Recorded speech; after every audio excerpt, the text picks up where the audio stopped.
Okay, I'm on. Hi, it's Victoria McCooey from Victoria McCooey Coaching and VictoriaMcCooey.com. I'm going outside today with you because, oh my God, happy Memorial Day. It is so gorgeous out here. We just have to be outside, right? So I am going to do this from my backyard. And believe me, as soon as we're finished, I'm jumping in the pool because it's really hot today. All right, so I hope you're all someplace amazing. Hi there. I'm never going to say your name, but I see you. Awesome. All right, so as you know, Manic Monday is when I go live every Monday at 1 p.m. Eastern. We're a little early today because the UVA lacrosse championship game is on at 1. You know, those are my boys, my alma mater. So I want to be able to hop on that as soon as I can. Wahoo, go UVA. So I'm going on a little early. This is where I talk to you about things people from my community have sent to me during the week about their co-parenting issues. When they're co-parenting with a narcissistic ex, it's hard. It's so, I mean, you know, in the best case scenario, when you're getting out of a relationship with a narcissist, you go dark. I mean, you don't have any contact. But what do you do when you're co-parenting with one?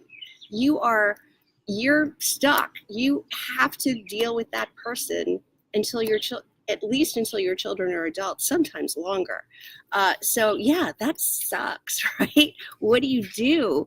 It's really hard not to take the bait, especially when they're toying with your children and using them as pawns. It's so hard. So today I wanted to talk to you about someone from the community wrote in. It's actually kind of funny. Her kids came home from a weekend at their dad's and said, "Oh, thank God you've got food in the refrigerator. I'm starving." Okay, so dad does not keep food in the house, or, you know, I'm sure it's the drama of a teenager, right? Like no food, but not the food he likes or whatever. So here are the two ways people might deal with this, right? If you're still triggered by this, they're not parenting the way you think they should parent. Your kids are coming home starving, right? So one avenue somebody might go down is to get enraged, pick up the phone, call him, say, you know, they come home hungry. This is unacceptable. You've got to make sure to feed them. You've got to make sure there's food in the house. You don't understand. These are growing kids. They need food. They need this, and you're doing everything wrong. And oh my gosh, what do you think I'm going to say about that?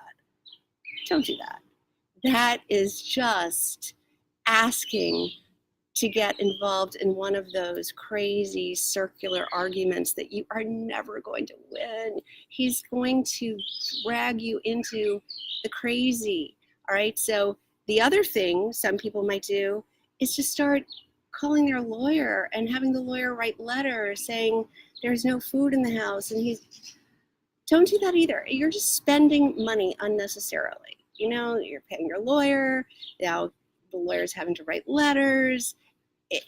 They love that. I mean, they love that kind of emotional garbage because cha-ching, cha-ching, cha-ching. Every time you're calling your lawyer, every time the lawyer's writing a letter for you, every time they're having to pull you in off the ledge, they're making a ton of money. Yeah, I almost said something worse than that. They're making a ton of money. Now, there are good lawyers and there are not as good lawyers. You know, someone with less integrity might just encourage you to just keep calling, because more money, more money, more money, more money. What they should be telling you is pick your battles. Pick your battles. Don't make an issue out of this. So here is my litmus test for when you need to get involved with your ex's co-parenting. Are you ready? If no one is dead or dying, stay out of it. Does that sound harsh? It's true though. As long as no one's dead or dying, he's going to do what he's going to do. And the more you try to tell him to do it differently, the more he's going to keep doing what he's doing because he gets enjoyment out of aggravating you, right? I mean, that's the only control he has left, is to do what you don't want him to do to your children. So the worst thing you can do is just, hey there, hi, the worst thing you can do is admit that you're annoyed by this. Admit that this upsets you. Don't. Your kids are not going to starve, right? She laughed about it, this client. So I'm a prospect or somebody in the community. She laughed about it. So that's the right attitude. No one's dead, no one's dying. Stay out of it. It doesn't matter. It's funny. And guess what? It's only serving to show them the contrast. Your kids have to see the contrast. They're going to inevitably have to forge their own relationship or lack of relationship with their other parent.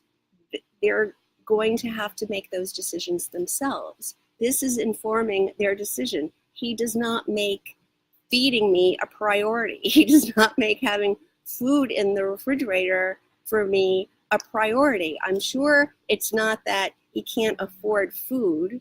I'm sure it's just not a priority. I'm sure there are other things that money is being spent on that could be done without in order for there to be food in the refrigerator. Okay, so it's informing them, informing their decisions.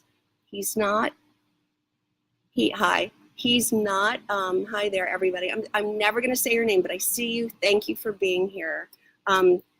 Send me some hearts, you guys. I love that you're here. This is the only way we can communicate. So it's not going to matter in the big picture. What is going to matter is that they know what it's like to live in your home, and they know what it's like to live in the other home, and they will make their own decisions. You create the most loving, safe, secure, refrigerator-packed life that you can for them. That is what they will gravitate to. They will understand that dad is not doing what is best for them. Dad is not engaging with them. Dad is not making them a priority. You know, dad is going to always put dad and dad's needs first if dad is in fact a narcissist. And the sooner they figure that out for themselves, the sooner they can start making their own boundaries. You can't sugarcoat it for them. They're going to see sooner or later. I mean, then it just isn't serving anyone's purpose for you to try to fix things at dad's, all right? I hope that helps. Now, I think I'm gonna jump in the pool, and then I'm gonna go watch UVA beat Yale in lacrosse. Fingers crossed, all right? Okay, thanks for being here. I will see you guys next week at the same time. Have a great Memorial Day wherever you are. Bye.